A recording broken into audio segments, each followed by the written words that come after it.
Jésus est là. Est-ce que vous le croyez? Jésus est là. Jésus est là. Tout est possible. Jésus est là. Oh, il est là. Prends votre temps.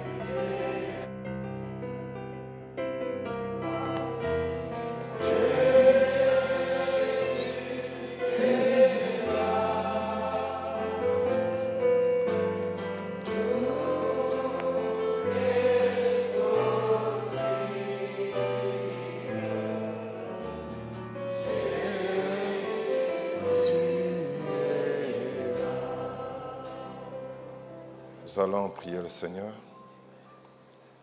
Dieu Tout-Puissant, nous croyons en ta divine présence qui ne fait jamais défaut.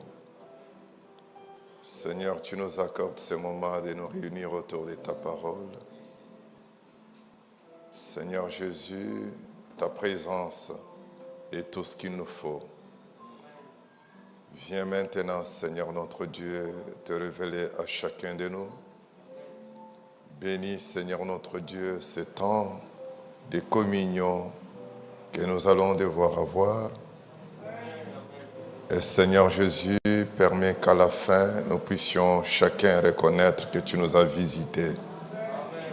Maintenant, je te consacre, ô Dieu, la lecture de ta parole. Frère Branham nous dit que n'importe quel homme qui a été sur les bancs de l'école, il peut ouvrir la Bible, il peut lire la Bible, mais il n'y a que toi qui peux nous ouvrir la parole. Seigneur, nous nous abandonnons à toi. Déverse tes pluies de bénédictions sur nous et réponds à la requête de tout un chacun. C'est là pour ta propre gloire. Au nom du Seigneur Jésus-Christ, notre Sauveur. Amen. Que Dieu vous bénisse richement. Nous allons prendre nos Bibles dans le livre de Luc 22. Et là, nous lirons le verset 31 et 32. Luc 22, 31, 32, nous lisons dans le nom du Seigneur Jésus-Christ. Le Seigneur dit, Simon, Simon, Satan vous a réclamé pour vous cribler comme des froment. Mais j'ai prié pour toi, afin que ta foi ne défaille point. Et toi, quand tu seras converti, affermis tes frères. Amen. On peut s'asseoir. Que Dieu vous bénisse. Je vous salue ce soir dans les noms précieux de notre Seigneur Jésus-Christ. Encore une fois, je dis merci à notre pasteur. Je dis merci à Peniel Tabernacle. Je demande pardon à tous les ministres de l'Église parce que le dimanche, j'avais oublié de vous saluer. Je n'arrête pas de penser à notre frère Peniel, le pasteur qui a parlé avant moi. J'ai été personnellement vraiment très béni. J'arrête vraiment pas de penser à sa manière d'apporter les choses. C'était vraiment bénissant. Alors, le dimanche, nous avions parlé sur les doutes. Et j'avais dit que ce soir, je fais une connexion avec un message, un petit message qui sera trop simple. Et je vais parler ce matin sur un seul miracle suffira. Amen. Amen. Un seul miracle suffira. Avant d'aborder mon petit sujet, j'aimerais lire ceci dans le message La manifestation de l'Esprit. C'est un message prêché le 17 juillet 51. Au point 5, Frère Branham dit ceci. Maintenant, la réunion sera telle que vous la déterminez dans votre cœur. Ce soir, nous sommes venus pour adorer le Seigneur. Mais Dieu nous dit que la réunion dépend de vous. Ça dépend de votre attitude. Ça dépend de la manière dont vous allez la déterminer. Et Frère Branham dit, sur ces 6 soirées, ça peut être une grande bénédiction pour vous. Ou ça peut être un grand obstacle pour vous. N'oubliez pas que le dimanche, Frère Branham nous a dit, si vous croyez, vous avez raison. Si vous ne croyez pas, vous avez raison. Et c'est la même chose qu'il dit ici. Donc ça peut être une bénédiction pour vous, si vous croyez. Ça peut être une malédiction pour vous, si vous doutez. Et c'était les doutes les dimanches. Alors, Frère Branham dit, ça peut être un temps où tous ces gens assis ici, dans ces fauteuils, peuvent retrouver la liberté. Et moi, je crois qu'il y a quelqu'un qui croit ce soir, pas demain, il peut retrouver sa liberté.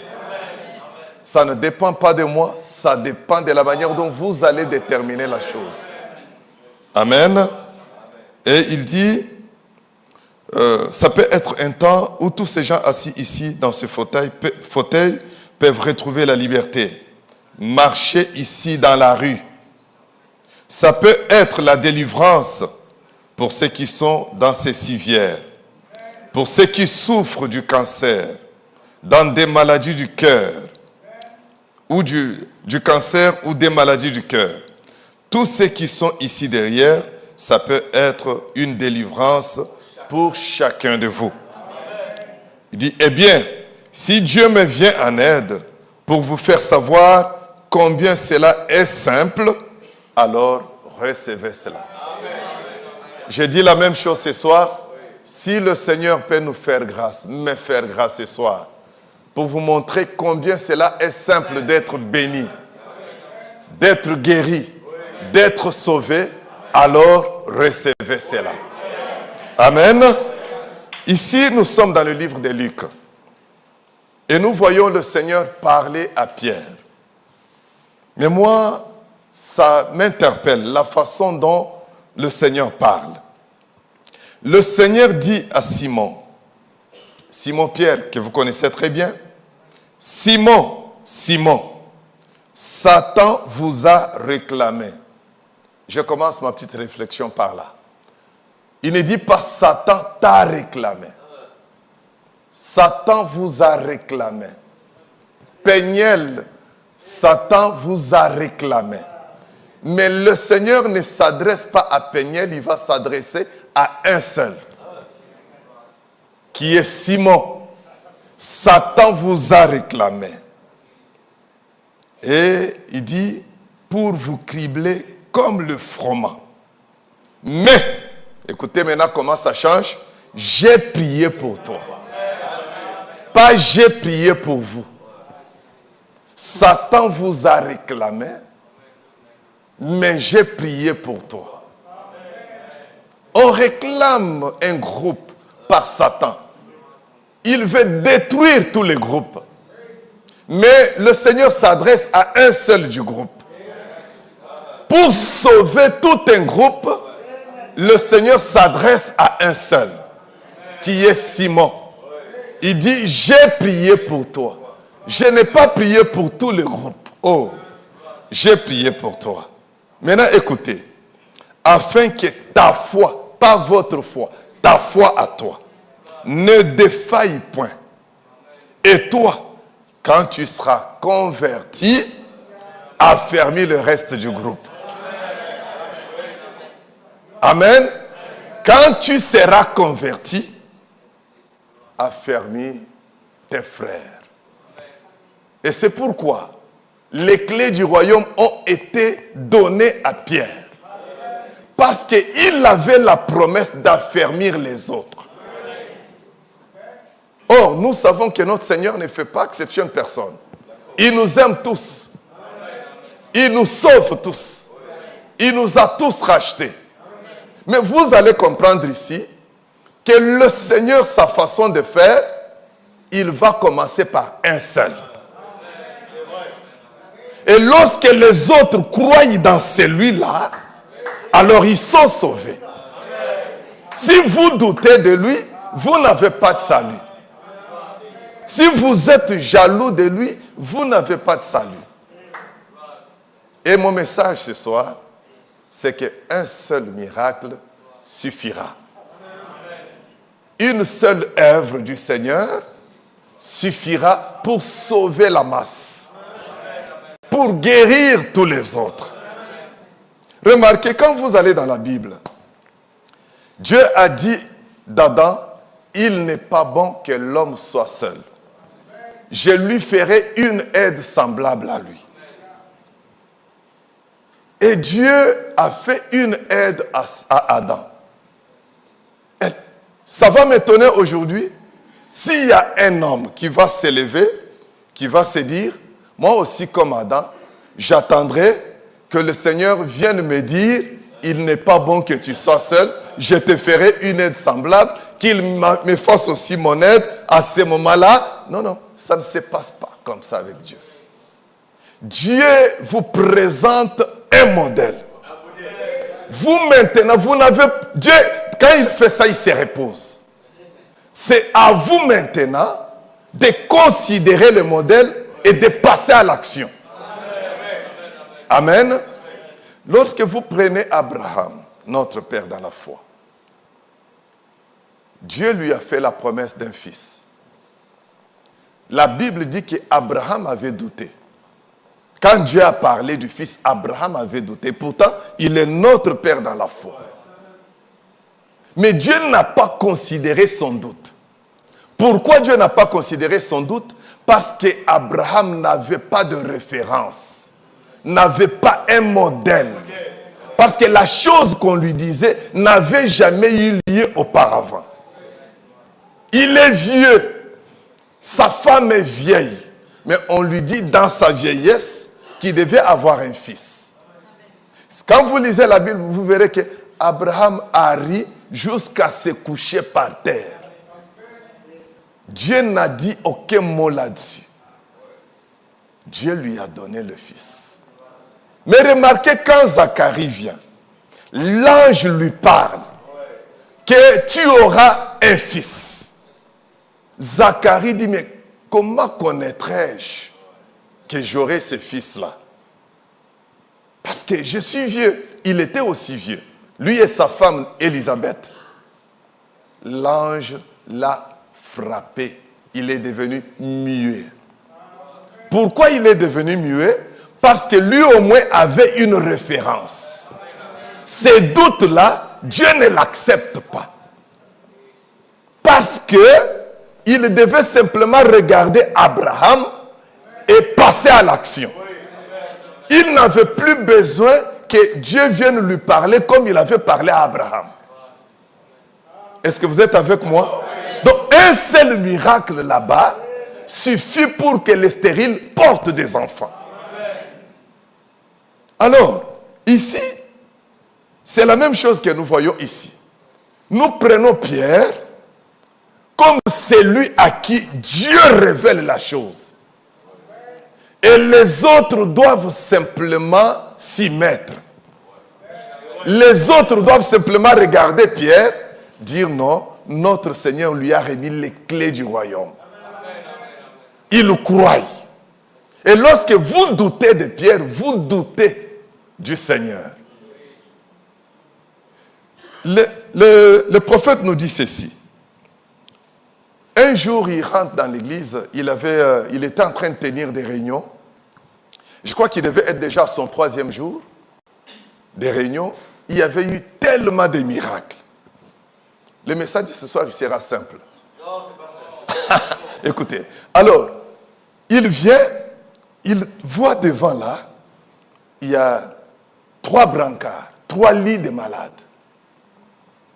Alors, il se demande, mais comment, avec tous les miracles que nous avons eu hier, depuis que nous avons commencé les réunions, il y a autant de miracles. Comment se fait-il qu'aujourd'hui, je vois 3 lits de malades là-bas? Écoutez comment Frère Branham lui-même nous amène dans cette réflexion. C'est dans le message La foi d'Abraham. prêché le 15 avril 59. Je prends le paragraphe 13 et 14. Car cet après-midi, toutes les grandes choses que Dieu a accomplies, je vois toujours 3 fauteuils roulants placés ici et 2 civières. Eh bien, je ne sais pas, ça peut être leur première soirée. Donc pour Frère Branham, voir les malades dans l'église, alors que le Seigneur a agi hier, il faudra que ça soit leur première fois d'être là. Il ne faut pas surtout que ce soit des gens qui étaient là hier, mais qui continuent à être malades. Là, ça nous ramène dans le doute. Est-ce que vous suivez ça très bien? Parce que selon la parole, quand tu regardes Dieu agir, toi tu reçois ta délivrance. Quand tu regardes Dieu sauver, toi tu reçois ton salut. C'est comme ça que Dieu fait ça. Mais Frère Branham vient, mais comment il y a 3 lits, des malades, 3 fauteuils roulants? C'était des fauteuils roulants.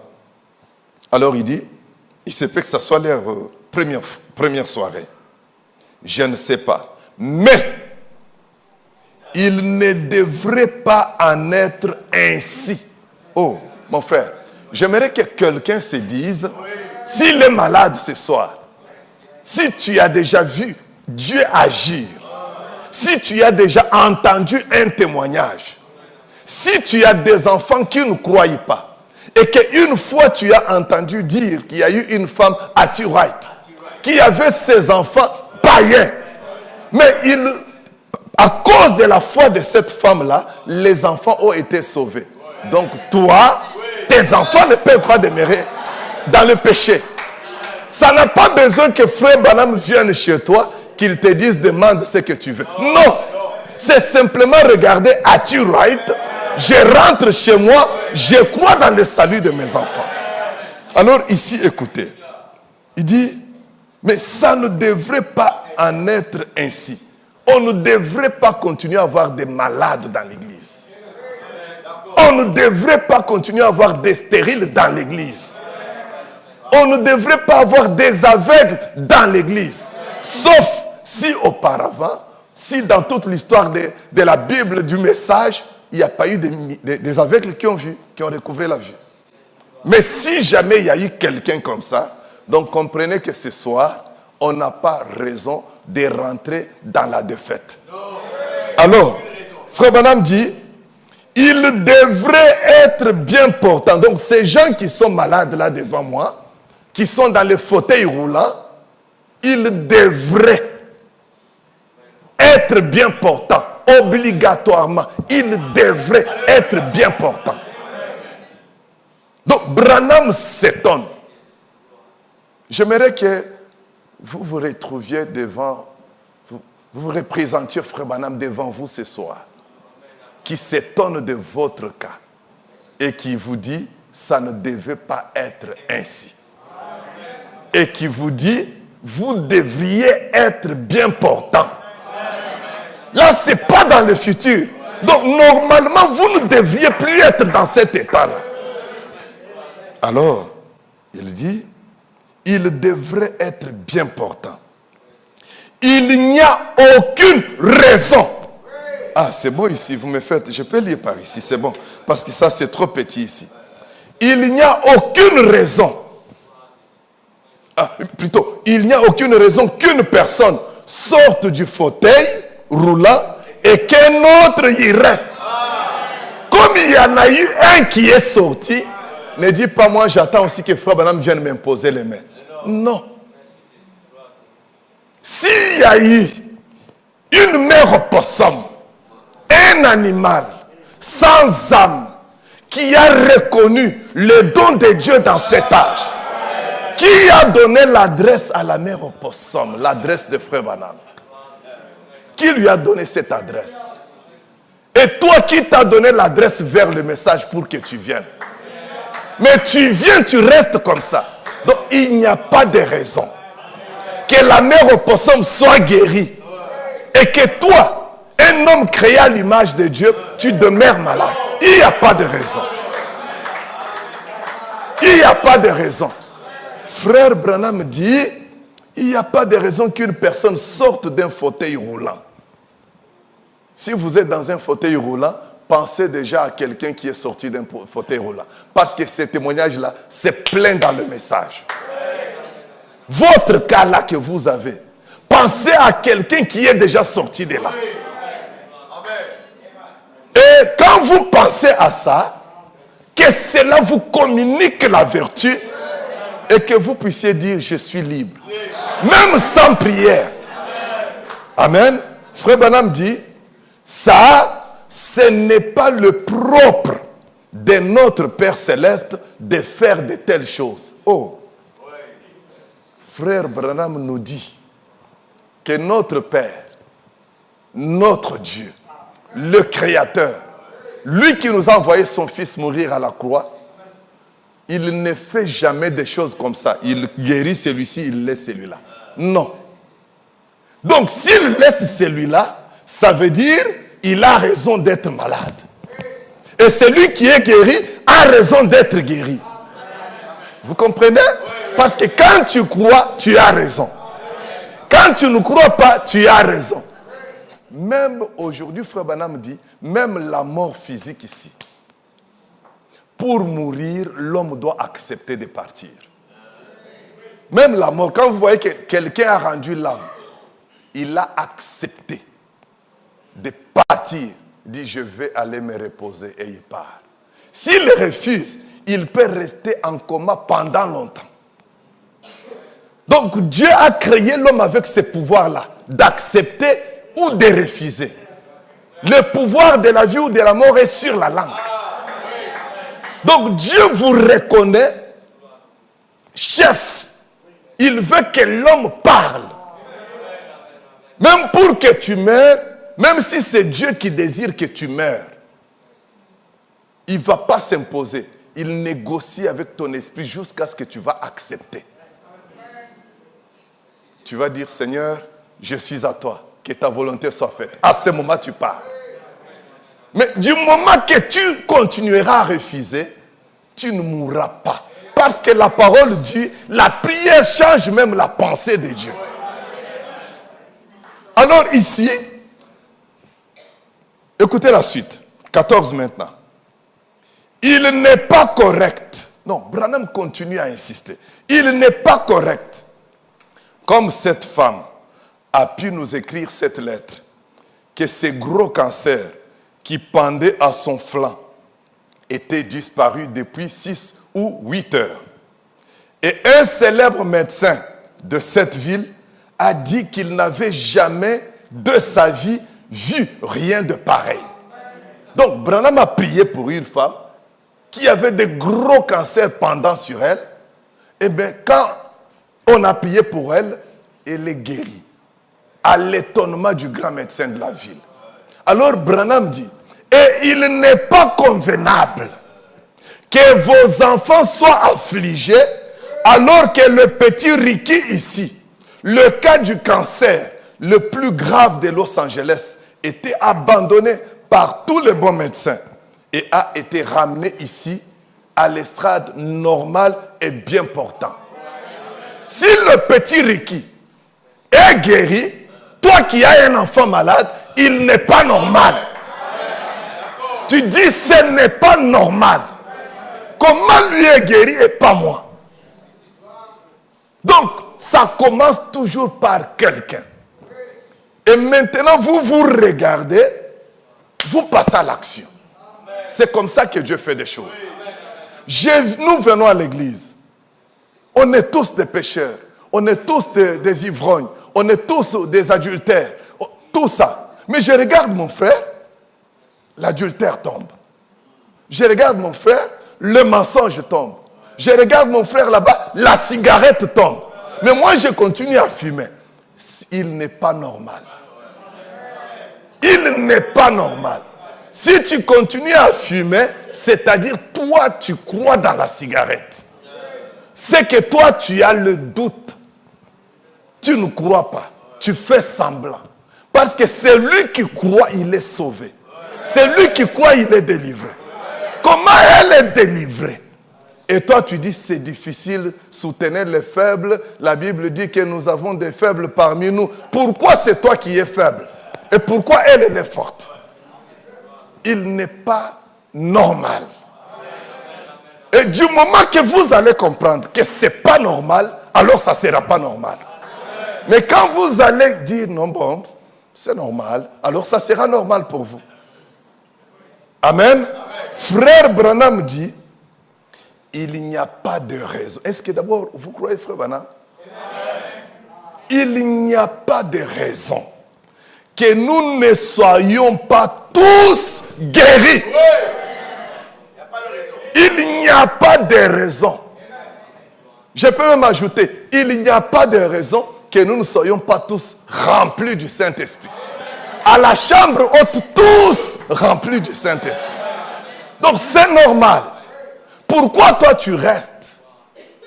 Pourquoi toi tu n'es pas visité? Ah oui, tu as alors raison d'être dans cet état-là. C'est toi qui l'as voulu. N'oubliez pas notre première citation. La réunion sera telle que vous la déterminez dans votre cœur. Amen.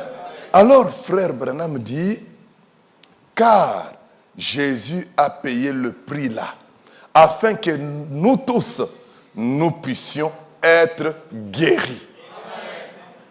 Jésus a payé le prix afin que nous tous, nous puissions être guéris. Voilà pourquoi la guérison divine, aujourd'hui, n'est pas simplement pour les chrétiens. La guérison divine, c'est pour tous celui qui croit dans la guérison divine. Donc, il y a quelqu'un qui peut venir, un païen, il vient, il y a une réunion de guérison, il reçoit sa guérison, il rentre dans sa boisson.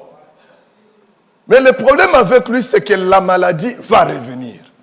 Parce que quand Dieu guérit quelqu'un, c'est pour qu'il devienne chrétien. Mais comme lui n'est pas devenu chrétien, la maladie reviendra. Mais pour ceux qui est d'être guéris, ils reçoivent la guérison. Amen. Alors, je prends une autre citation. Un seul miracle, mes frères. Nous, quand nous lisons le message de Frère Branham, c'est témoignage sur témoignage. Alors qu'un seul témoignage peut faire l'affaire. Nous, on en a tellement, des milliers de témoignages. Des milliers de miracles. Mais nous restons là. On dit, bon, j'attends mon tour. J'attends le Seigneur, il sait. Non, le Seigneur a déjà fait. C'est à toi de déterminer la chose dans ton cœur. Alors, Frère Branham dit ceci. Dans le message, qui dites-vous que c'est? Qui dites-vous que c'est? C'est prêché le 27 décembre 64, au point 140. Oh!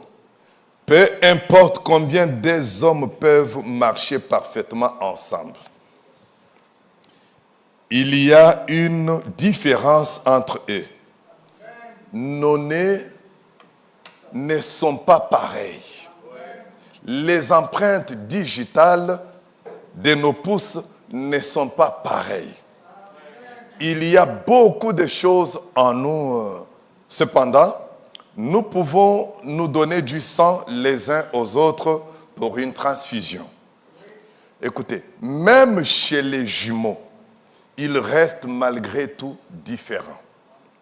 Alors, voyez-vous, Dieu met une seule personne dans ses mouvements et l'autre y croit. C'est comme ça que Dieu lui travaille. Dieu, il met un seul dans la guérison, c'est un mouvement. Dans le salut, c'est un mouvement. Il était pauvre, il est riche, c'est un mouvement. Et quand je regarde ça, je dis, c'est mon Dieu qui l'a béni. Il a payé une nouvelle voiture. C'est mon Dieu qui l'a béni. Donc, je n'ai pas besoin d'aller chercher aussi. Non, je crois en ce Dieu-là qui a déjà agi et je reçois ma voiture. C'est comme ça que Dieu fait. Qu'est-ce que notre Dieu n'a pas fait dans cet âge? Est-ce l'argent qu'il n'a pas donné aux gens? Est-ce le Saint-Esprit qui n'a pas donné aux gens? Est-ce la guérison qu'il n'a pas donné aux gens? Mais pourquoi toi tu n'as pas l'argent? Pourquoi toi tu n'as pas le Saint-Esprit? Pourquoi toi tu n'es pas guéri? Il n'est pas normal. Amen. Il n'est pas normal. Je sais ce que vous êtes en train de vous dire là. Vous êtes en train de vous dire, mais pasteur, la Bible dit que toute chose concourt pour le bien de ceux qui... Oui, c'est normal, reste comme ça. La pauvreté concourt pour ton bien, reste comme ça. Mais pour celui qui croit dans la prospérité, ne l'en empêche pas.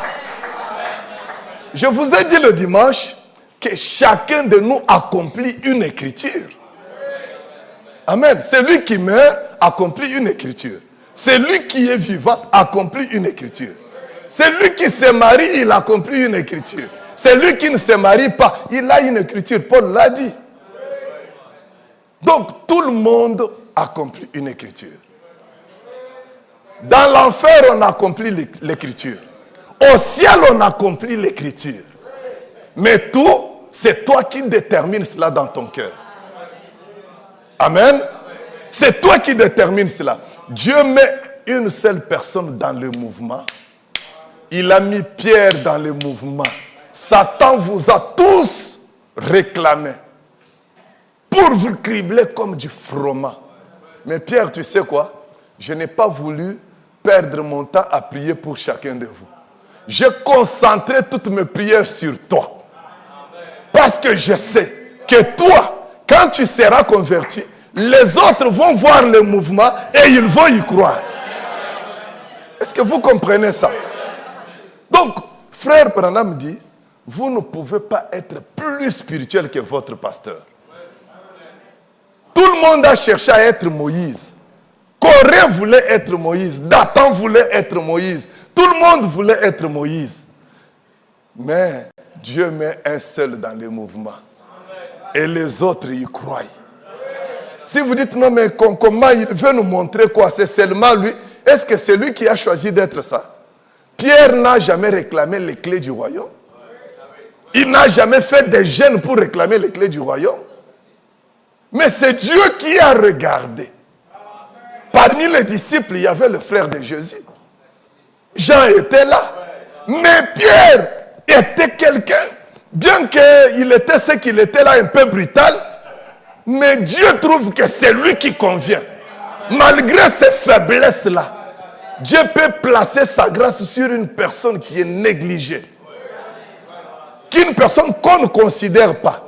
C'est sur cette personne-là que Dieu va prendre sa grâce. Il dépose là. Amen. Et vous pouvez dire, ah, comme c'est lui ou bien comme c'est elle, je ne crois pas. Pourquoi cela n'est pas venu sur moi? C'est ça, Corée et Dathan moderne.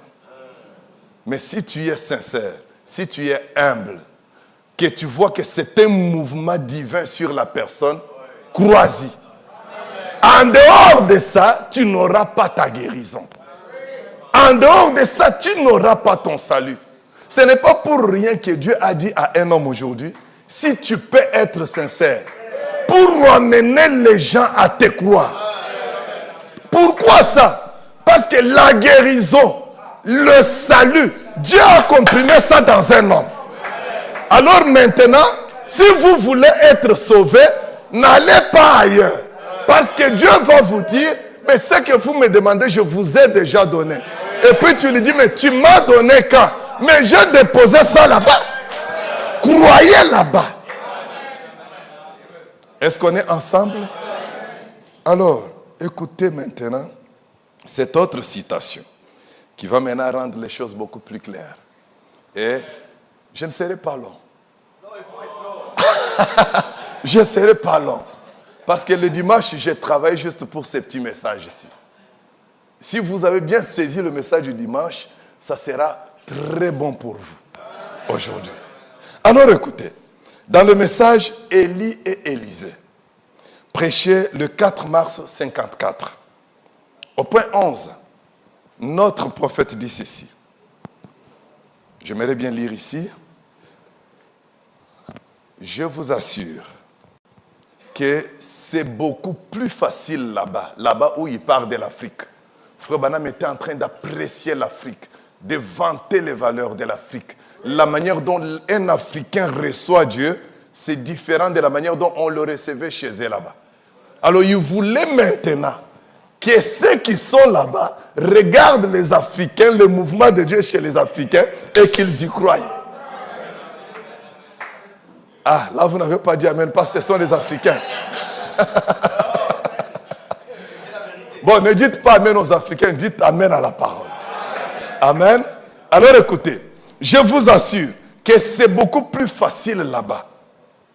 Pendant que vous vous tenez là, peut-être devant 75 000 ou 100 000 personnes, et elles sont là. Certains d'entre eux ne savent même pas distinguer leur droite de leur gauche. Certains d'entre eux sont, eh bien, il dit, un bon nombre d'entre eux, surtout en Afrique et à ces endroits-là, sont nus. Vous voyez, pas maintenant, bon. Mais en ce temps-là, à l'époque coloniale et tout ça, moi je sais qu'il y a toujours des endroits où on peut encore. Même chez vous ici, j'ai vu les gens à la plage nus. N'est-ce pas? Alors écoutez, il dit, surtout en Afrique et à ces endroits-là, les gens sont nus. Cela peut sembler étrange. Mais tandis que je parlais, une dame assise, Frère Banami à la chair comme je prêche là. Les Africains sont là. Ils prêchent et il y a une dame là-bas. N'oubliez pas, sans habit. Elle est enceinte. Elle est venue malgré sa grossesse. Elle s'est dit, je dois aller écouter la parole. Parce que Dieu a parlé aujourd'hui. Sans habit, grossesse, imaginez la scène. Alors, elle est là. Frère Banam prêche. Et là, il dit, une dame assise juste là a accouché. Elle a simplement ramassé le bébé, l'a pris dans ses bras, puis elle a simplement continué. Sans même en faire cas. Elle a continué à écouter la parole. Alors que nous, aujourd'hui, on a des excuses. Je suis retenu par le boulot, j'ai des occupations, je dois répondre à tel rendez-vous. On a ça. Mais elle, la grossesse, sans habit, elle vient écouter la parole. Parce que la parole dit, cherchez premièrement le royaume des cieux et sa justice. Et le reste des choses, vous les aurez par-dessus tout. Alors écoutez, c'est pourquoi Branham les apprécie. Il dit, sans même en faire cas, comme si de rien n'était. Imaginez, elle est là. Amen, alléluia, le bébé vient de naître. Elle n'a pas dit, je rentre à la maison pour m'occuper du bébé. La parole d'abord. Bon, en fait, je ne vous demande pas de venir accoucher ici. Je vais simplement vous montrer comment, quand on aime Dieu, certaines choses, on les oublie. On s'oublie soi-même. Parce que Dieu d'abord. Dieu en premier. Donc, moi-même, je ne sais pas, je viens en quelle position, mais Dieu d'abord. Alors, Frère Branham dit, et les gens sont, et tandis qu'ils se tiennent là, qu'ils voient une seule chose surnaturelle se produire. J'ai parlé d'un seul miracle. Pendant qu'ils sont là, ils voient une seule chose surnaturelle se produire. Vous n'êtes plus tenus d'en faire davantage. Donc, il te dit, mon frère, madame, arrête les autres miracles là. Nous, ça va déjà. Mais toi, tu vas dire, continue, frère Branham, pour que ma foi augmente. Continue à faire des miracles, pour que ma foi grandisse. Selon Dieu, il n'est pas normal. Parce que le premier miracle, c'est Dieu. Ce n'est pas le 10e qui sera Dieu. Dieu, il est Dieu partout. Quand il est là, il agit. Amen. Alors, il dit, vous n'êtes plus tenus d'en faire davantage. La seule chose qu'ils font, quand ils voient ces miracles-là, ils s'élèvent. N'oubliez pas, sans habit. Mais toi, tu vas te dire, ah, moi, je n'ai même pas d'habit. Je n'ai même pas de transport pour regagner la maison. Je suis triste que Dieu me voie. Non, et ils ont oublié leurs conditions. Au tout premier miracle, ils s'élèvent carrément et mettent leur fauteuil roulant de côté. Imaginez quelqu'un qui est venu dans un fauteuil roulant. il voit là-bas, sur l'estrade, une femme aveugle voir, crier, maintenant je vois, maintenant je vois. L'homme n'attend pas qu'on lui dise, mon frère là-bas, jette ton fauteuil roulant. Lui-même s'élève. Dites-moi comment il s'est levé. Il s'élève. Et puis il crée l'espace pour l'adoration. Le fauteuil va m'empêcher d'adorer mon Seigneur. Il met le fauteuil roulant là-bas. Et quelquefois, quand je vous regarde adorer, je me dis, peut-être ils n'ont pas encore vu le premier miracle. Comment les gens ne créent pas l'espace? On a honte de quoi? On est devant celui qui nous a sauvés. Celui qui nous a fait la promesse. Mais on est là, comme si on est absent, on est ailleurs. Les pasteurs parfois se demandent, mais qu'est-ce qui se passe? Ils aiment ou ils n'aiment pas? Ils croient ou bien ils ne croient pas? Bon, ils souffrent de ça. Non, mais écoutez, au tout premier miracle, il se lève et prend le fauteuil. Il le met de côté. Il ne rentre pas à la maison, la parole d'abord. Mais il s'est levé. Il a marché. Lui qui était sur le fauteuil roulant, il a créé l'espace pour rendre un culte à Dieu. Est-ce qu'on peut acclamer pour le Seigneur? Amen. Amen. Alors écoutez, ils mettent ces fauteuils roulants dans un coin.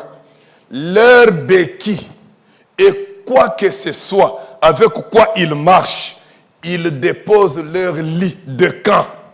Ils ramassent leur grabat et rentrent chez eux en se réjouissant. Pourquoi? Un seul miracle a suffi. Il ne faut pas chercher 10. Mais nous, on en a autant. Il n'est pas normal. Amen. Et frère Branham dit, heureux, il rentre en se réjouissant, heureux d'avoir reçu le Seigneur et d'avoir été guéri. Mais Branham ne l'a pas appelé à l'estrade. Branham ne l'a pas touché.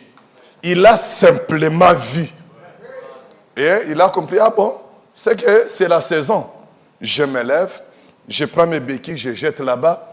Mon fauteuil roulant, je le mets dans un coin. Leur lit, ils mettent ça. Donc c'est quoi? Il a vu. Un seul miracle, pour lui, c'est Dieu qui est là. Amen. Et frère Branham dit, vous voyez, ce n'est pas difficile. Vous qui pensiez que c'est difficile, je vous dis ce soir que ce n'est pas difficile. Si les Africains l'ont fait, vous pouvez aussi le faire. Amen. Si ils l'ont fait, vous pouvez aussi le faire. Ce n'est pas difficile. Juste quelques 10 minutes et tout est terminé. Aujourd'hui, nous avons besoin de 3 heures de prédication. 5 heures de prédication. Et après tout ça, il n'y a rien. Mais ici, il suffit d'une seule chose. Quelqu'un se lève là-bas. Vous savez, frère Branham dit, votre cri que vous poussez, poussé par l'esprit, quand la parole sort là, ce cri-là peut apporter la guérison à un homme malade dans la salle. Pourtant, le prédicateur n'a pas fait quelque chose. Lui prêche la parole. Mais votre cri, alléluia, comme ça ne vient pas de la tête, ça vient du cœur. Ça touche la maladie et les démons fuient. Mais qu'est-ce qui nous arrive? Nous retenons tellement Dieu. Lorsqu'il veut que nous puissions crier, je regarde à gauche, je regarde à droite, je suis un ministre, je suis un directeur, je suis un PDG, je suis ceci, cela. Alors, je n'ai qu'à dire un petit amen poli. Amen. Alléluia. Petit amen poli. Alors que l'esprit là-bas avait besoin d'un amen vibrant. Parce qu'il voulait guérir quelqu'un par votre amen. Dieu a besoin de nous tous comme des acteurs. Vous savez, dans les 7 chandeliers d'or, pour allumer les chandelles, on prenait le feu de la première, on allume la deuxième. Donc, vous voyez que ce n'est pas un autre feu qui est venu. Non, le même là. C'est comme ça que Dieu veut que les choses marchent. Frère Branham dit, dans le message, la divinité expliquée, il dit, quand nous venons à l'église, chacun de nous apporte la portion de Dieu qu'il a. Et quand nous nous retrouvons comme ça, ça forme la plénitude de Dieu. Donc Dieu a besoin de chacun de nous comme acteur. Amen. Alors frère Branham dit ceci. Ce n'est pas difficile. Déjà retenez que ce n'est pas difficile. Ah, ce n'est pas difficile. Nous, on doit m'imposer les mains. C'est une coutume juive. Nous le faisons parce que les gens le réclament. Mais en réalité, l'imposition des mains n'est pas notre message. Amen. Mais je ne dis pas qu'on ne peut pas le faire. On le fait parce qu'il y a des gens, pour qu'ils soient guéris seulement quand vous les touchez. Et Frère Branham dit, donnez à quelqu'un selon sa foi. Vous voyez, il a vu un homme qui est venu dans la ligne de prière. Il était, je crois, un aveugle ou quelque chose comme ça. Frère Branham a prié pour lui. Non, il était estropié. Frère Branham prie pour lui. Et puis il lui dit, vas-y, tu es guéri. Le monsieur va s'asseoir dans la chaise. Il s'assoit. Un moment, il s'élève encore. Il vient encore voir Frère Branham. Mais n'est-ce pas, tu m'as dit tout à l'heure que je suis guéri. Il dit, oui, je t'ai dit que tu es guéri. Ah, mais moi, je ne suis pas guéri. Non, mon frère, crois ce que je t'ai dit là. Tu es guéri. Ah bon, je suis guéri. Ok, il rentre. Il s'assoit un moment, il revient encore. Mais, monsieur, tu m'as dit que je suis guéri. Alors, frère Branham a compris que l'homme, il a besoin de quelque chose de visible à laquelle s'accrocher. Peut-être j'ai un verset estropio avec quelque chose comme ça. Mais mon problème que je vais vous montrer, c'est que frère Branham lui a demandé maintenant de commencer à réciter que je suis sauvé, je suis guéri, quelque chose comme ça, de manière à ce qu'il s'accroche à la chose, parce qu'il était peut-être un catholique habitué à toucher le chapelet. Quand vous lui parlez de la foi, il pense que c'est imaginaire. Alors frère Branham lui a dit quelque chose qui pouvait l'aider à servir de soubassement à sa foi. Et c'est comme ça qu'il a eu la guérison. Amen. Et il parle encore d'une autre femme qui était allée le voir. Et elle cherchait le Saint-Esprit. Frère Branham lui dit, quand elle a eu le Saint-Esprit, Frère Branham lui dit, mais tu as le Saint-Esprit. Et elle doutait, la femme-là. Frère Branham dit, quand je parlais avec elle, j'ai découvert qu'elle était une pentecôtiste. Elle avait besoin de parler en langue pour se rassurer qu'elle a eu le Saint-Esprit. Alors je lui ai dit d'aller demander à Dieu de parler en langue. Vous voyez? Donc parce que bon, il ne peut pas croire autrement. C'est la même chose avec l'imposition des mains. Vous dites à quelqu'un, crois au Seigneur Jésus-Christ, tu es guéri. Il dit, mais pasteur, touche-moi même un peu. Ne refuse pas, touchez-le. Parce que c'est comme ça qu'il croit. Parce que la foi ou la guérison, c'est une loi de la nature, une loi de Dieu. Frère Branham dit, si vous placez votre foi dans ce bois, qu'en le touchant, vous allez être guéri, vous serez guéri. C'est pourquoi il parle c'est comment on les appelle, les rastas là, de son temps dans les questions-réponses numéro 2. C'était des gens comme des Bob Marley de son temps. C'était des stars qui chantaient avant les Beatles. Voilà. Oh, le pasteur est branché. Il a vraiment des choses. Je voulais vraiment avoir ça, profiter ça. Alors, ces gens-là, ils ont annoncé un concert dans un certain état des États-Unis. Alors, les gens étaient on les attendait avec effervescence. Alors, le jour où leur avion devait atterrir, même les estropiés sont allés à l'aéroport pour les accueillir. Et tous étaient là. On attendait, vous voyez les gens, Trump, Michael Jackson, Bob Marley, vous voyez comment les gens vibraient. Ne dites pas, mais pasteur, tu connais, vous ne connaissez pas. Comment tu connais Bob Marley? Mais vous ne le connaissez pas. Mais Frère Branham, quand il parle de Beatles, c'était les rastes de son temps. Nous ne sommes pas de ce monde, mais on sait entendre quand on parle de quelque chose. Il ne faut pas faire semblant. Amen. Alors maintenant, ils sont là à l'aéroport. Et dès que maintenant ces rastes-là descendent, débarquent de l'avion, Frère Branham dit, il y a eu des guérisons en cascade. Donc les gens guérissaient en désordre. Pas une prière, pas le nom de Jésus, pas un cantique chanté. Ce sont des païens. Mais qu'est-ce qui guérissait ces gens-là? Frère Branham dit, quand leur secrétaire a vu ça, il a fait un article disant, il est temps maintenant que les Beatles commencent une campagne de guérison. Parce que là, ils n'ont pas prié, mais les gens sont guéris. Qu'est-ce qui produisait la guérison? C'était cette chaleur-là, cette attente. Les gens qui étaient guéris ne le savaient pas. C'est quand les Beatles sont déjà partis que le monsieur se rend compte qu'il commence à chercher son fauteuil roulant. Mais il est debout. Ah, mais comment j'étais venu? Il se rend compte qu'il est déjà debout. Donc, quand vous croyez, Dieu guérit. Quand vous croyez, Dieu bénit.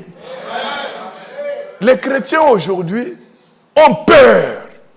Alors que les gens dans le monde, quelqu'un qui croit simplement dans ses études, il réussit. Il paye des parcelles. Pourquoi? Il croit que non, j'ai étudié, je vais travailler. Tellement il croit et puis les portes s'ouvrent. Mais vous trouvez un chrétien, Seigneur aide-moi, Seigneur tu avais dit. Oui, il a dit, mais tu dois déterminer. Tu dois dire, ça va marcher, ça s'ouvre. Parce que toi, tu dépasses les païens. Amen. Alors écoutez, ce message, je suis dans la vie des démons. La vie des démons et les visions, 21 juillet 51. Au paragraphe 23. Je ne sais pas si vraiment on est ensemble, mes chers frères. Je veux vraiment que vous compreniez aujourd'hui que c'est vous le responsable de votre bénédiction ou de votre malheur. Dieu n'est plus là-dedans. Parce qu'au 7e jour, Dieu s'est reposé. Tout ce qu'il pouvait faire, il s'est reposé. Et quand il s'est reposé dans l'homme. Maintenant, c'est l'homme qui doit agir. Remarquez Adam. Adam a changé la position de beaucoup d'arbres par rapport à la manière dont Dieu les avait placés. Adam pouvait aller au nord comme nous sommes au nord là. Il trouve un arbre. Il dit, mais comment toi tu es ici? Et l'arbre lui dit, non mais c'est le créateur de la Genèse qui m'a placé ici. Il dit, ah bon, c'est bon. Mais moi je ne veux pas que tu sois là.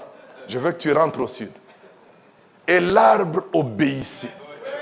Or c'est Dieu qui a placé l'arbre là-bas. Mais Adam vient, il dit non, je veux que tu ailles là-bas. Et l'arbre obéissait. Dieu qui était dans le cœur d'Adam ne fait pas de problème à Adam. Dieu là-bas dans le cœur dit aussi Amen. Amen. Dieu dit Amen. Si l'arbre résiste, il aura des problèmes non pas avec Adam, mais avec Dieu. Parce que Dieu s'est reposé dans Adam.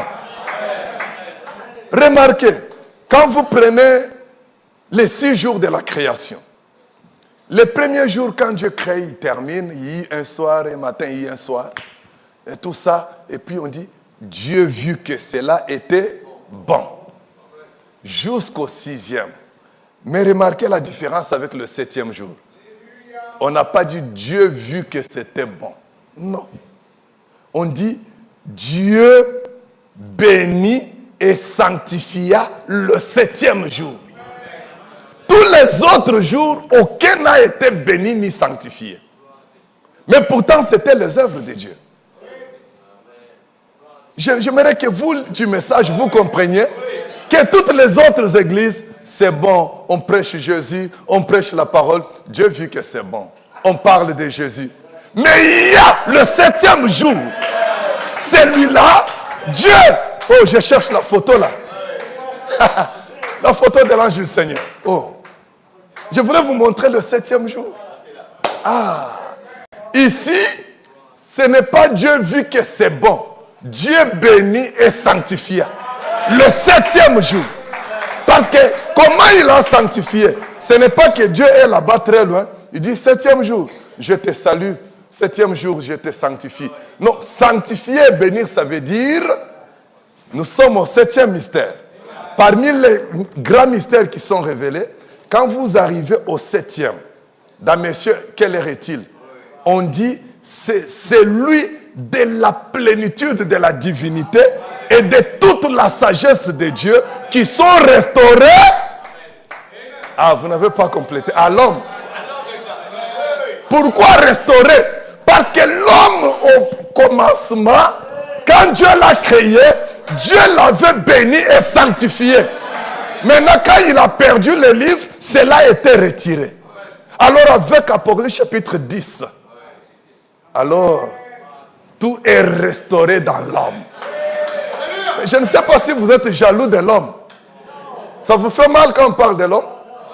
Mais parce que pour que nous soyons bénis, Dieu fait son mouvement dans un homme et l'autre y croit. Et il faut croire, c'est comme ça que ça se passe. Si tu es jaloux, pourquoi seulement Pierre? Aujourd'hui, tu diras, pourquoi seulement frère Branham? On n'a pas dit que c'est frère Branham seul qui a la vie. On n'a pas dit que c'est frère Branham seul qui a le Saint-Esprit. Moi, je ne prêche pas comme ça. Mais je vous dis simplement que le mouvement de Dieu commence quelque part. Amen. Ça commence toujours quelque part.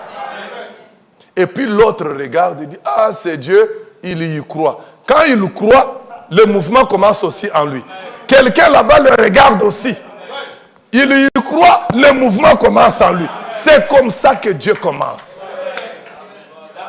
Même le réveil du pays de Galles, même le réveil sur la rue Aziza, ça a commencé par une seule personne. Ça n'a pas commencé par tout le monde. Quand on dit aujourd'hui, il y a eu effusion en 1906. Mais suivez l'histoire, ça a commencé par une seule personne. Frère Branham dit, il y avait un chrétien qui se posait des questions. Quand il lit la Bible, il regarde les promesses que Dieu a faites. Mais il regarde l'église. Il dit, mais ces choses ici, c'est la vérité ou bien c'est une fausseté? Comment nous lisons ça, mais nous croyons, nous souffrons comme ça? Et il était en train de ramasser un peu du bois dans les champs. Il s'arrête un peu. Il dit, mais les dieux que nous lisons, les dieux d'Élysée, d'Élie, tout ça, c'est imaginaire ou bien c'est quoi? Tellement il a commencé à y penser comme Marie pensait à Ésaïe 9,6. Alors Dieu, quand vous vous mettez à penser comme ça, il vient. C'est comme ça que le réveil commence. Mais cela a pris toute une génération. Alors n'attendez pas que quelqu'un d'autre commence dans cette église. Lorsque Dieu place un mouvement sur toi, lève-toi, fais ce qu'il veut que tu fasses. Frère Branham dit, si vous sentez dans votre cœur que vous pouvez rouler par terre, roule par terre. Un jour, Frère Branham est en train de prier. Il y a une ligne pour les malades comme il le faisait toujours. Il y a une femme qui a amené son bébé dans le balcon, qui attendait qu'on appelle son numéro de carte, de la carte. Et il y a une autre femme un peu au-dessus, dans les escaliers du balcon, qui sent quelque chose dans son cœur. Va prier pour ce bébé. Et la femme dit, non. Frère Branham est là. On me voit seulement moi aller prier pour le bébé. Qui suis-je moi pour prier en même temps que Frère Branham prie? Elle a résisté. La chose vibre. Va prier. Va prier. Et elle ne pouvait plus se retenir. Elle descend les marches. Elle vient voir la femme qui était là. Ma soeur, je sais que tu es venue pour Frère Branham. Je ne t'empêche pas d'aller voir Frère Branham pour qu'il prie pour toi. Mais est-ce que tu permets que je prie un peu pour ton bébé? Et puis après, tu vas aller voir Frère Branham. La femme dit, bon ben, s'il faut voir Frère Branham après, il n'y a pas de problème. Prie et puis j'irai voir Frère Branham. Elle dit, ok. Elle prie, Seigneur, au nom du Seigneur Jésus-Christ. Amen. Elle rentre. Et quand c'est le tour de la femme d'aller voir Frère Branham, elle amène son bébé.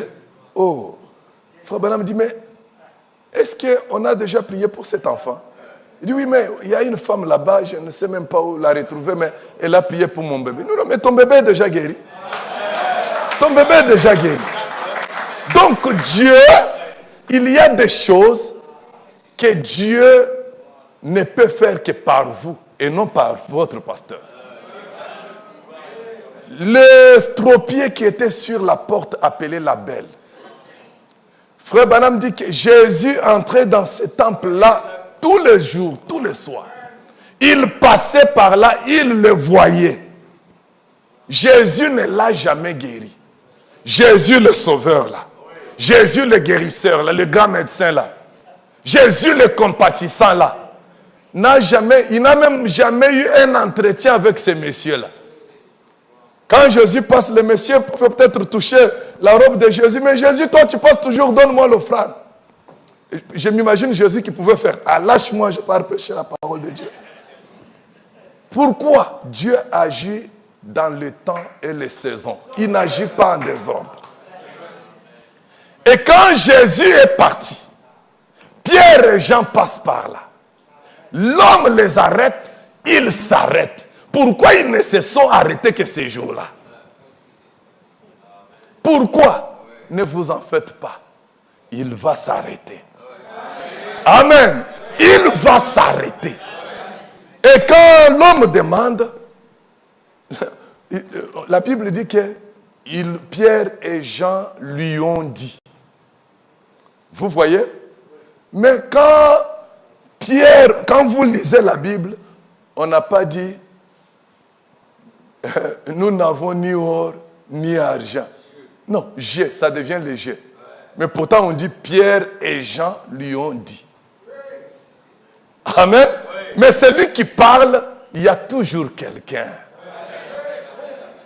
Dieu vous voit tous. Vous voyez quand Dieu écrivait des lettres aux âges de l'église, écrit à l'ange de l'église, écrit à l'ange. Non, donc quand on écrit à l'église, on s'adresse à une personne. Et c'est le messager. Vous devez croire le messager. Parce que Dieu n'a que 7 étoiles dans sa main. Mais toi, tu es où? Tu es dans l'étoile de ton temps. C'est ce qui fait que tu es dans la main de Dieu, mais en étant dans une étoile. Mais visiblement, on regarde, on voit l'étoile. Quand on écrit des lettres, on adresse au messager. Maintenant, le croyant qui est là, il y voit son nom. Il dit, ça c'est moi. Et il croit. Frère Branham dit ceci. La vie des démons. J'avais déjà donné la référence au paragraphe 23. Frère Branham dit, suivez ça très bien. Voudriez-vous faire cela pour moi, assistance? Et je vous demande aussi, peigner le tabernacle. Je souffre parce que déjà je pars demain, je vous quitte. Parce que j'ai appris à vous aimer les quelques jours que je suis resté avec vous. Mais alors, voudriez-vous faire cela pour moi? Assistance, moi je dis peigner le tabernacle. Voudriez-vous attendre, veiller et à la première touche du Saint-Esprit sur vous, en réponse à votre prière d'il y a quelques instants, voudriez-vous vous lever et rendre gloire à Dieu? Il y a des gens qui demandent des choses à Dieu et quand Dieu répond, bon, il reste là comme si c'est un coopérant de Dieu, comme si Dieu avait des obligations. Bon, j'avais prié, hein, le Seigneur m'a donné. Le Seigneur a fait. Bon. Il parle comme si Dieu était obligé. Alors que ce n'est pas comme ça que ça se passe. Vous devez vous lever, lui rendre gloire. Il a besoin de ça. Vous savez, la Bible dit,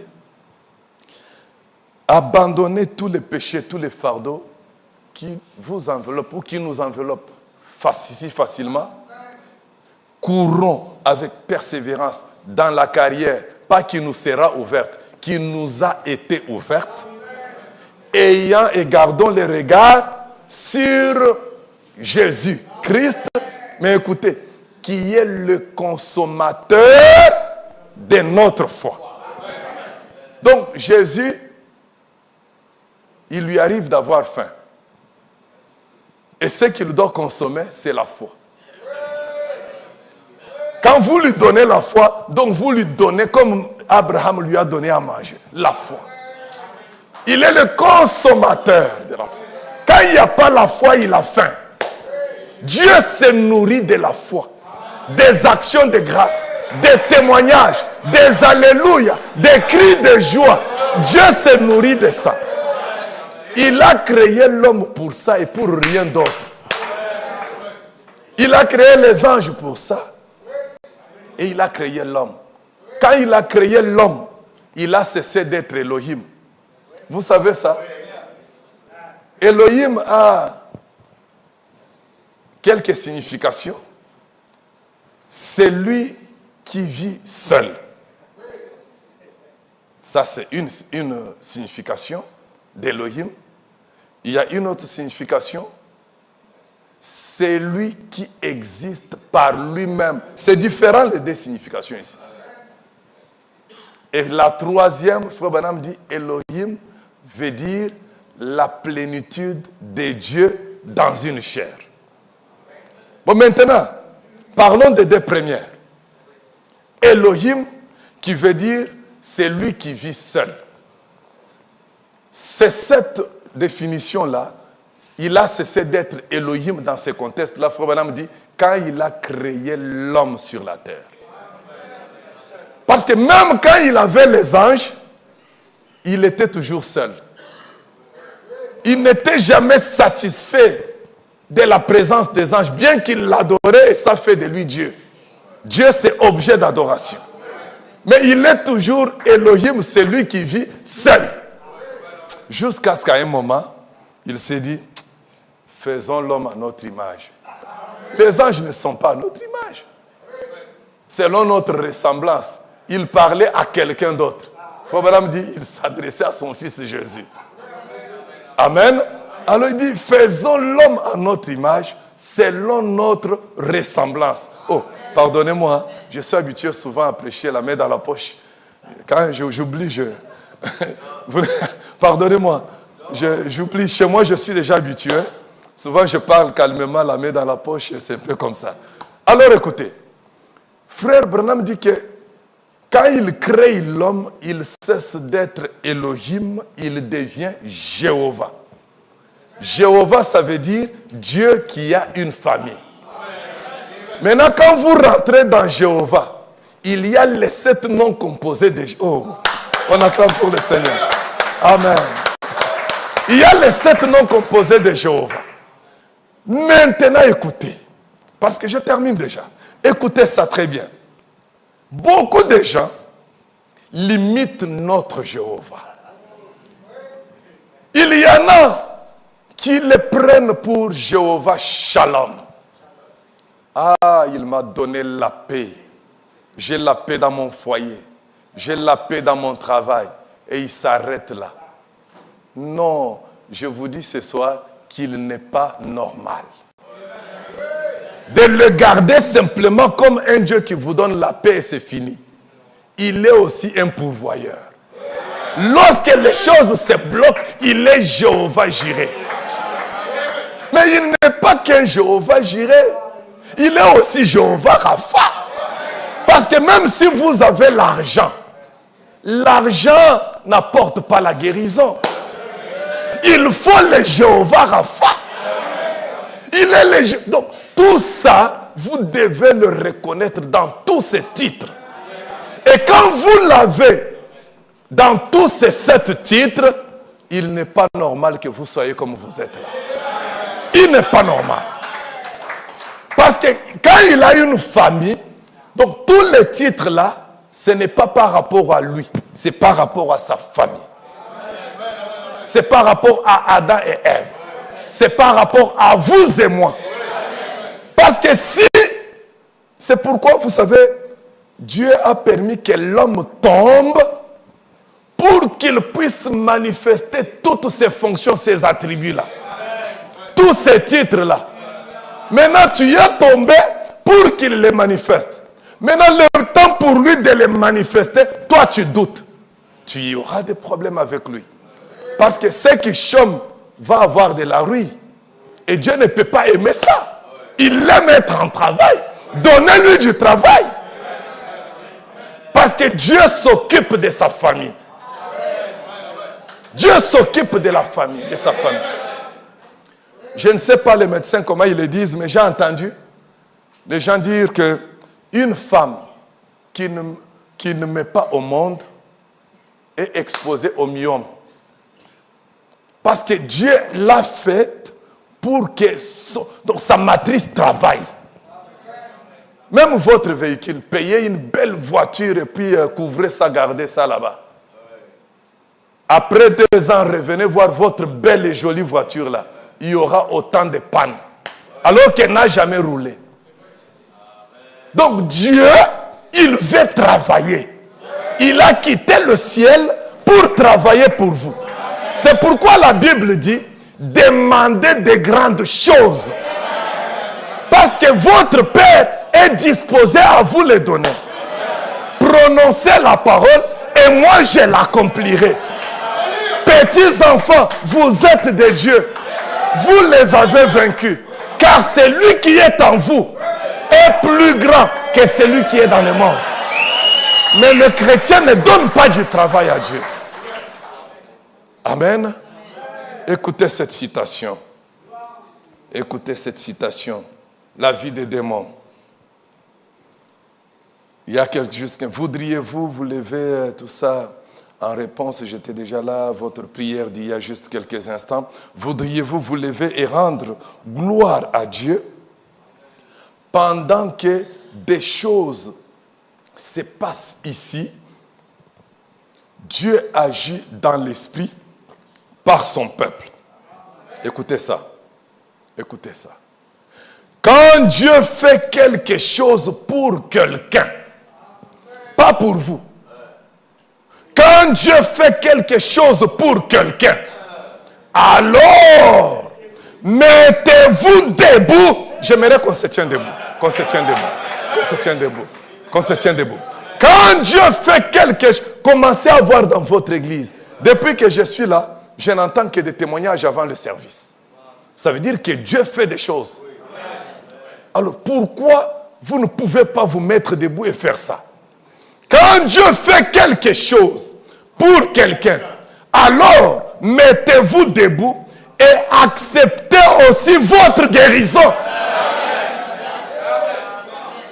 Écoutez, ici, peut-être que pour mon frère, il a réussi son bac. Mais moi, je me lève, moi, je n'ai pas besoin du bac. J'ai besoin de la guérison. Quand Dieu fait quelque chose, on n'a pas dit quand Dieu guérit quelqu'un. Quand Dieu fait quelque chose, peu importe la chose. Moi, je me lève, j'accepte ma guérison. Moi, je me lève, j'accepte la chose que moi je désire. Pourquoi? Je regarde à ce que Dieu a fait pour mon frère. Je regarde à ce que Dieu a fait pour ma soeur. Alors, mettez-vous debout et acceptez aussi votre guérison. Je vous assure, oh, frère, celui qui parle ici, ce n'est pas un prédicateur. C'est un voyant. Quand il dit je vous assure, ne prenez pas ça à la légère. Il dit je vous assure, si vous faites cela, une vague de gloire va frapper cette salle. Et quand le Saint-Esprit il descend, c'est alors que l'eau est agitée. Or, l'eau agitée, nous sommes déjà à la piscine de Bethesda. Donc, toi, tu dois te jeter dans le mouvement. Quand vous voyez Dieu faire quelque chose dans votre église pour quelqu'un, c'est la piscine d'eau qui est agitée. N'attendez pas que ça arrête de s'agiter. Levez-vous immédiatement, acceptez votre guérison. Pourquoi? Mais mon Dieu a fait pour lui. Son Dieu, c'est mon Dieu c'est son Dieu. Même quand Jésus avait multiplié les poissons, tout le monde n'a pas été servi au même moment. Ce n'est pas au même moment que tout le monde a été servi. La foule était tellement grande. Et les disciples, il n'y en avait que 12. Il y a 5000 hommes là-bas, sans compter les femmes et les enfants. Comment les 12 pouvaient servir tout le monde à manger au même moment? Mais n'oubliez pas, Jésus avait dit aux disciples, donnez-leur vous-même à manger. Or, les disciples là étaient des pauvres. Mais Jésus leur dit, oh, nous sommes pauvres, mais nous enrichissons plusieurs. Dieu lui dit de vous donner à manger. Ça veut dire que Dieu va s'occuper de lui. Et lui s'occupe de vous. Ça commence par quelqu'un. Alors écoutez, ils prennent les paniers, ils commencent à circuler dans la foule. Peut-être qu'ils sont encore au sud de l'île Maurice avec les paniers. Mais comme Dieu m'a... Je fais partie de la foule. Même si moi ça arrive à 4 heures et qu'ils ont commencé à servir à 21 heures, il n'y a pas de problème. Quand on donne à mon frère là-bas, moi je me lève. Gloire à Dieu, merci Seigneur. Mais on a donné à mon frère là-bas. Quand on donne à ma soeur là-bas, moi je me lève. Gloire à Dieu, merci Seigneur. Pourquoi j'ai dit ça? Parce que le panier approche. Amen. Le panier approche. Alors écoutez ça. Frère Branham dit, vous devez vous lever comme ça. Il dit, et quand vous faites ça, je vous assure, si vous faites cela, est-ce qu'il y a quelqu'un ici qui peut me promettre de faire cela? Parce que Frère Branham a dit, voudriez-vous... Si vous pouvez promettre, vous allez voir que Peignel ici, ah non mais, ça sera des vagues de gloire. Si vous faites cela, une vague de gloire va frapper cette salle. Et quand le Saint-Esprit y descend, c'est alors que l'eau est agitée. Entrez-y directement et recevez votre guérison à ce moment-là. Frère Branham dit, je ne pourrais pas être capable de prier pour chacun de vous. Ah, la même notion revient. Frère Branham dit, mon ministère ne consiste pas à un contact personnel, physique avec chacun. Mais mon ministère, c'est d'élever Jésus. Pour que les gens le voient comme le serpent derrière avait été élevé par Moïse. Mon ministère, c'est de prendre votre foi d'une étape négative vers une étape positive. Mais il a quelques témoignages de gens avec qui il a fait contact. Nous maintenant, aujourd'hui, regardez Tommy Osborne, pentecôtiste qu'il était. Il a juste observé Frère Branham. Il regarde Frère Branham, la manière dont il prie pour les malades, la manière dont les miracles s'opèrent. Tommy Osborne va s'enfermer. Il dit, Seigneur, ce que j'ai vu sur cet homme-là, oh, ce que j'ai vu sur cet homme-là, je vois que c'est toi. Et quand Frère Branham a prié pour lui, mais Tommy Osborne a bougé le monde. Il a bougé le monde. Pourquoi? Ça part toujours, la lumière vient par une seule personne et puis elle se répand. Amen. Alors ici, je ne pourrais pas être capable de prier pour chacun de vous. Parce qu'il y a des gens qui se disent, ah, mon cas que j'ai ici, si Frère Branham était encore vivant, j'allais simplement dire à mon mari, on prend un avion, on part aux États-Unis, Frère Branham nous impose les mains. J'aimerais vous surprendre ce soir. J'aimerais vraiment vous surprendre.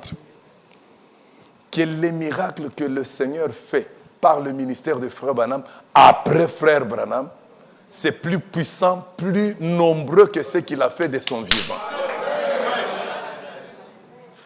Parce que, dans une vision, il dit à Billy Paul, je suis dans étroiter la porte. Billy Paul, qui était son secrétaire, prend les cartes de prière, va donner aux gens pour que je leur impose les mains. Alors que Billy Paul, quand il prenait les cartes, les gens se précipitaient sur les cartes. Mais là, Billy Paul avance avec les cartes et les gens fuient les cartes.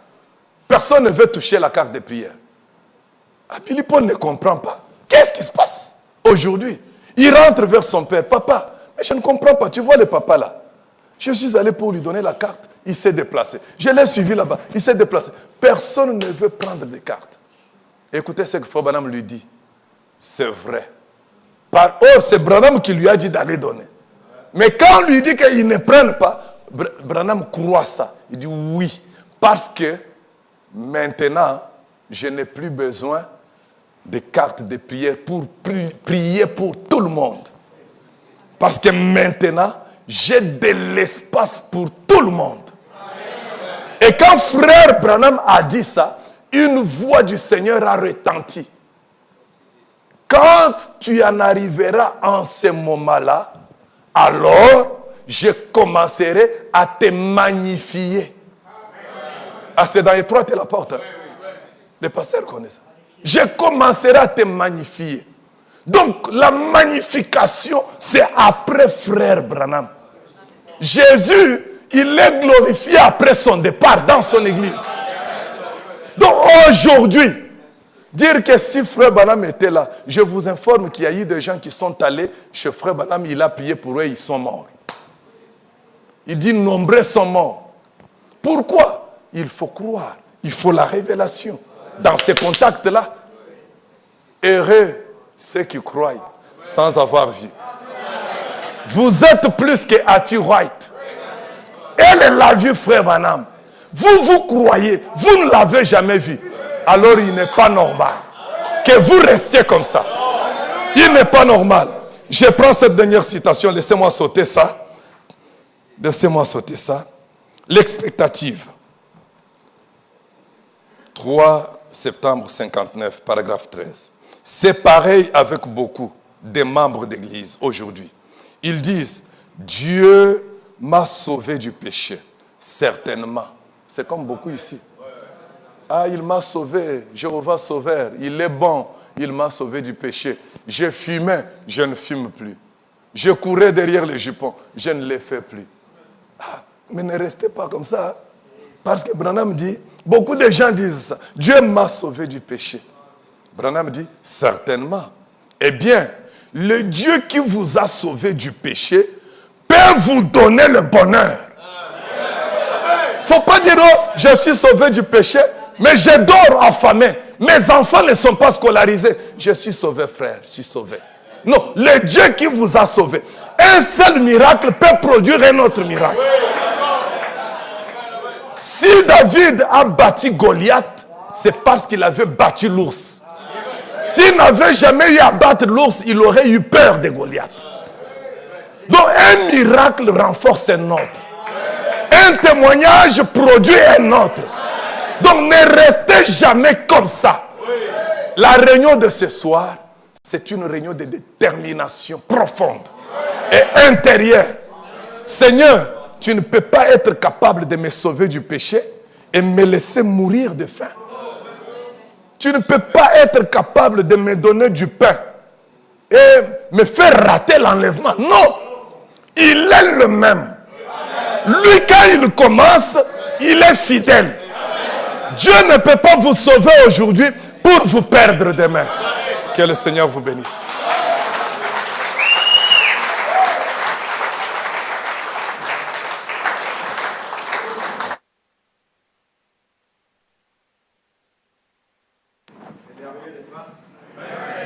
Maintenant, vous allez comprendre pourquoi le diable ne voulait pas qu'il vienne dans l'avion. Vous voyez le pourquoi? Le diable avait fait tout pour l'empêcher de prendre l'avion là-bas. Mais merci Seigneur, nos prières ont dominé les circonstances. En tout cas, ce sont des messages qu'on aime. Si nous tous, y compris moi, nous pratiquons ça, frère, notre église ne sera plus la même église ici. Est-ce que vous le croyez? Et je ne devrais aussi pas peut-être hésiter à lever quand vous nous délirez. Rendre grâce, mon Dieu. Parce que ça va se communiquer à vous. Il est quand même guéri d'une cécité, mais toi, tu as besoin de quelque chose, un miracle pour ta famille. Le moment que tu te lèves, tu rends grâce à Dieu, le miracle se fait pour toi. On a vu les... frère, la Bible, c'est vrai, le message, il rend la Bible claire, frère. Il n'a commencé qu'avec un petit texte de cœur avec Jésus qui lui parle, j'ai prié pour toi. Ce sont des yeux que Dieu nous a donnés. J'ai prié. Satan vous a réclamé. Il parle de tout le monde qui est là. Mais j'ai prié pour toi. Pierre devient le représentant d'une bénédiction en commun pour tout le monde. Mais ça a commencé par un seul. Alors, soyez déterminés que tu seras toi, celui que Dieu utilisera pour les autres, pour ta communauté, pour ta famille, pour tes collègues au bureau, pourquoi pas? Dieu peut le faire. Amen. Que le Seigneur vous bénisse ce soir. Ah, ouais. Nous voulons dire aux frères, nous sommes très heureux. Ce sont de très beaux messages. Pour moi, ça me fait beaucoup de bien. Nous avons la sœur Danette qui est ici ce soir, l'épouse du pasteur Zacharie, et Sophonie. Je crois que c'est Danette. Prenez votre guérison, c'est Danette. Avec de tels messages. Que le Seigneur vous bénisse. Nous sommes heureux. N'oublie pas, j'aimerais voir ça, j'aimerais peut-être le pratiquer devant vous. Quand on entend un témoignage d'une délivrance, mettez-vous debout. Prenez votre délivrance à vous. N'ayez pas honte, frère. Nous avons des années, 10 ans, 15 ans, 20 ans, 5 ans. Mais pourquoi nous avons honte, nos camarades? Entre frères, dans une famille, est-ce que vous avez honte de votre frère? Non, c'est la même chose. N'ayez pas honte. Nous sommes une famille ici. Alors, mettez-vous debout, tapez les mains, dites Alléluia. Pas grimper, madame, qui peut faire? Non. Nous sommes une famille. Pas avoir honte. Amen. Ah, j'ai bien aimé que... Je crois que ce serait bien de dire au pasteur de revenir ici. Hein? Nous avons aimé ses enseignements et que le Seigneur le bénisse richement. Nous prierons pour que Dieu lui fasse la grâce. Il compte venir avec sa femme pour des congés. Pas de congé pour lui, il sera lâché. Mais que Dieu soit loué. Nous avons apprécié la parole, que Dieu soit loué. Et bien sûr, la bénédiction, le bénéfice de cette parole serait si nous pouvons pratiquer cela. Moi, déjà là, je compte mettre ça bien, frère Vicky, mettre ça pour moi l'audio. Je compte dans mes heures de 9h là-bas, on réécoute ça. Ce sont des messages qu'il faut réécouter ça.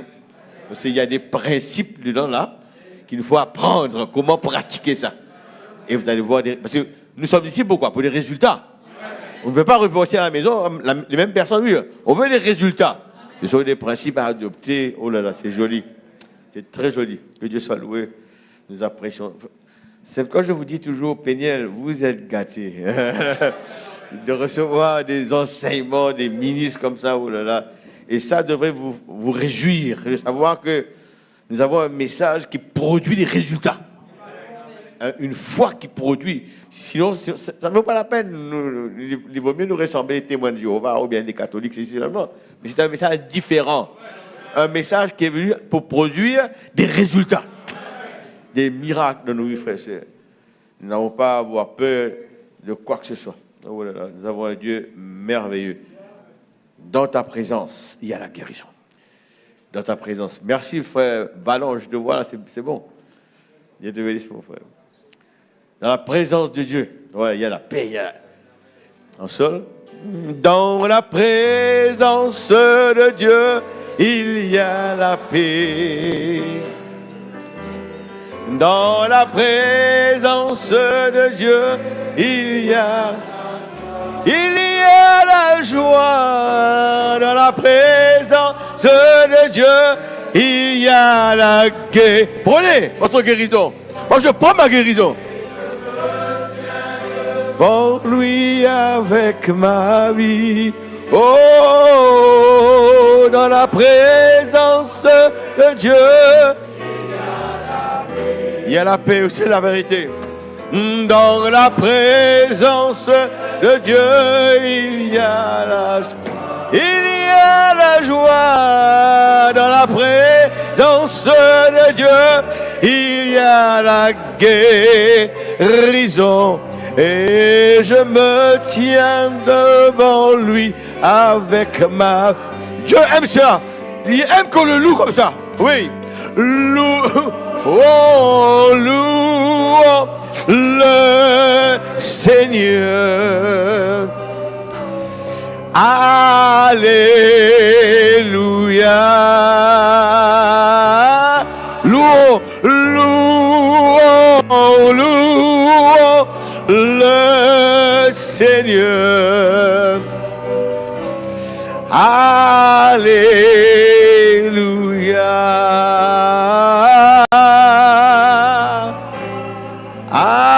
Alléluia.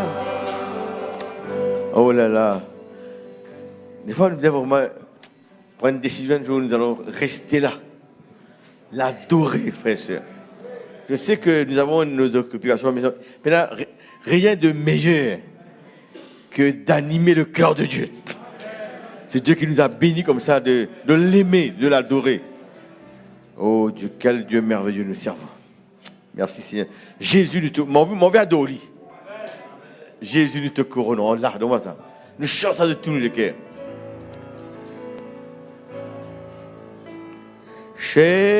Jésus, nous te couronnons.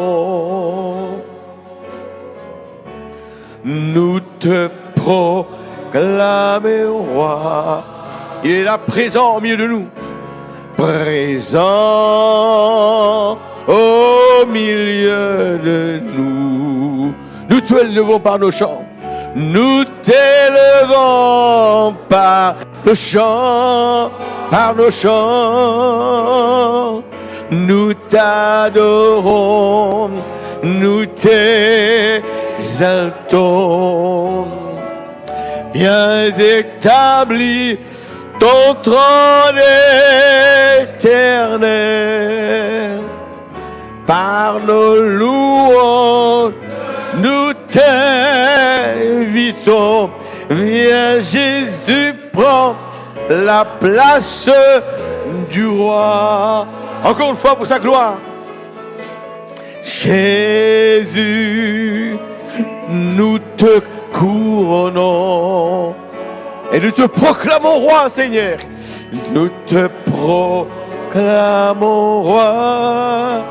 Présent, présent au milieu de nous.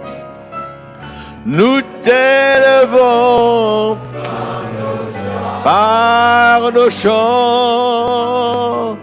Nous t'adorons, nous t'exaltons. Bien établi ton trône éternel. Louange, nous t'invitons. Viens Jésus, prends la place du roi. Un dernier chant. Mon visage fait mon valise, j'ai beaucoup de choses à faire, mais ça ne fait rien. Mon verre d'eau.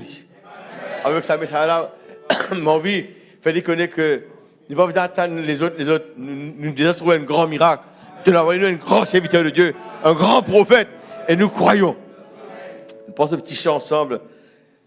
Oh là là. Merci Seigneur. Vous l'aimez ce soir? Un Dieu tout-puissant. Depuis le jour où libéré de son péché, de sa douleur, mon âme à Dieu s'est consacrée. Oui, c'est le ciel que Jésus donne. Pas le mercredi, mais tous les jours. Ouais.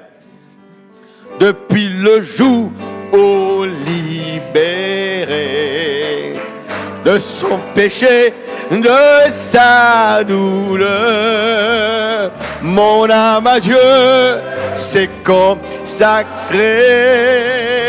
Le ciel est entré dans mon cœur. Oui, c'est le ciel. Oui, c'est le ciel que Jésus donne. Oh, racheter le jour. Il aime, il console. Il aime, il console. Il pardonne des ici-bas et pour toujours.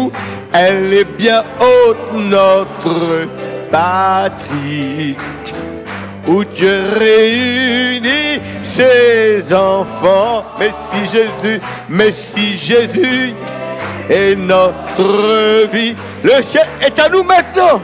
L'étape, nous maintenant. Oui, c'est le ciel.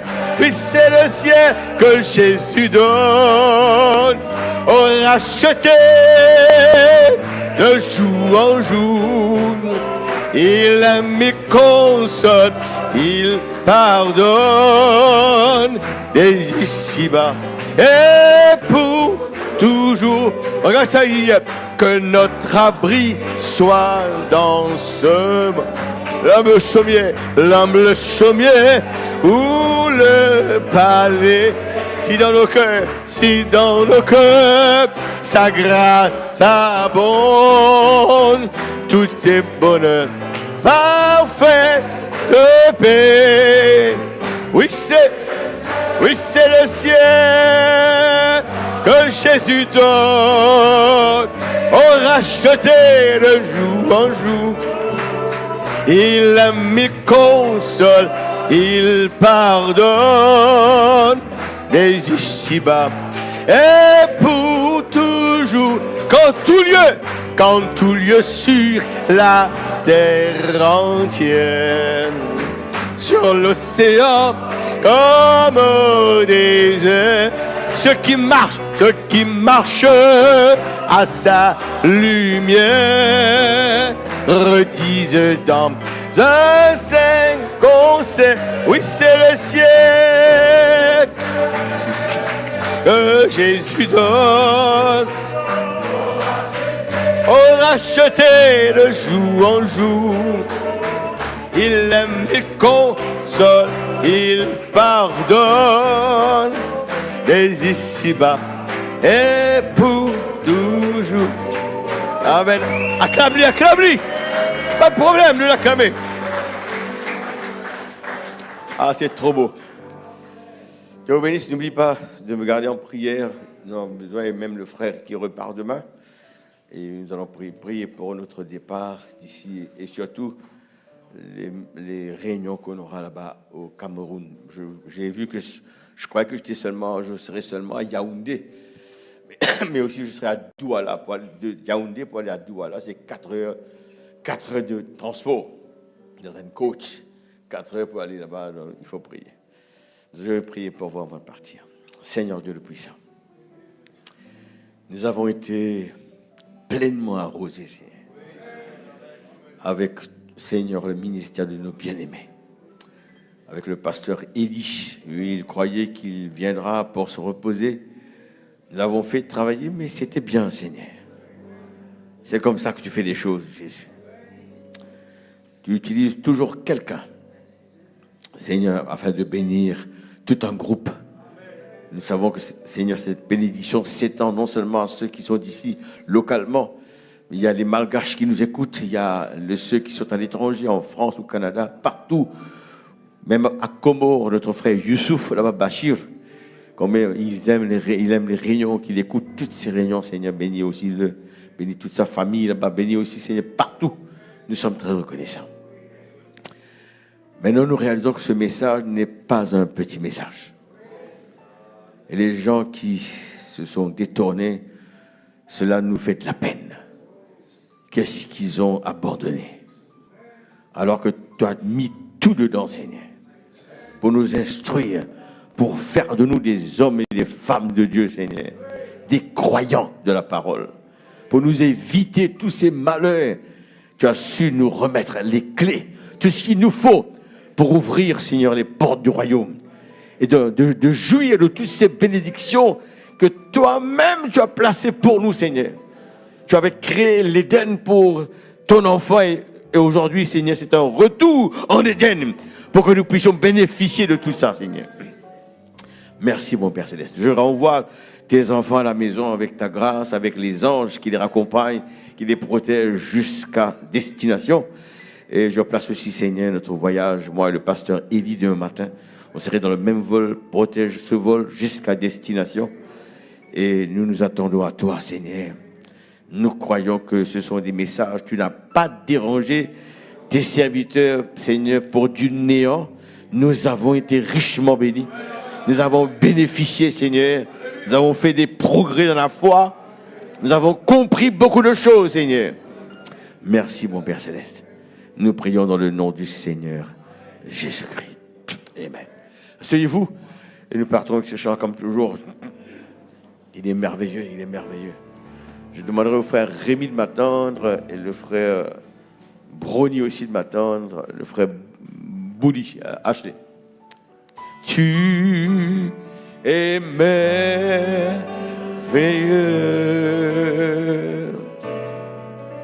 Je désire voir ta face. Quand on regarde se pose, ouais, le pasteur peut se mettre dehors, peut saluer les frères s'il veut. Ah bon, en moi. Frère Clarel aussi, attends mon Christine. Seigneur, fais-moi la grâce de porter ton feu, de porter ton feu jusqu'à la fin de mon voyage, jusqu'à la fin. Mon voyage d'être enflammé pour toi. Les huissiers.